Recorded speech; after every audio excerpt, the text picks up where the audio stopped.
સ્વર્ગ વેચીને એ તો લાવ્યા દાણા રે ભક્તિને માટે હરિજનોય માયા હરિને સોંપી ભક્તિને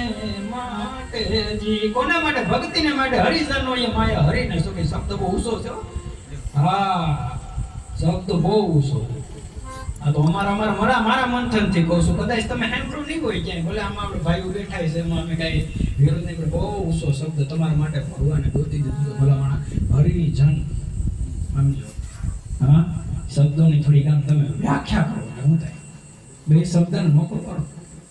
કે ભગવાનના માણસો એનું નામ કહેવાય હરિજન હરિના જન હરિના દીકરા હરિના ભગવાન એને ભગવાન એનાથી અશુદ્ધતા નથી લાગતી એનું તો સ્વીકાર લેવાનું ભાઈ શરણ દોજો એટલું કાપી દે ડાલીભાઈને થોડો કાંઈ ઉપદેશ આપો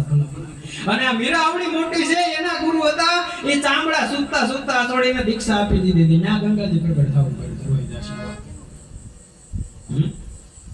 એટલે આ દાખલા કેટલા બધા આવી ગયા છે ને તો હજી મંગમાં નથી આ જાતું જ નથી માણસો અંધશ્રદ્ધાથી નીકળી અને દેવ આસ્થા તરફ જાઓ ભાઈ આ સદી વહી ગઈ એમાં 25મી વખતે જાય મોબાઈલ વાપરવા માંડ્યા બધું વાપરવા પણ હજી આ અશુસ્થાનો હજી છે ને અંદરથી આ નીકળું નથી માણસની અંદર જ્યારે હું જોઉં છું ને ત્યારે મને આમ સાધુ તરીકે હકીકત ન બહુ દુઃખ થાય કારણ કે મનુષ્યનો આ છો નથી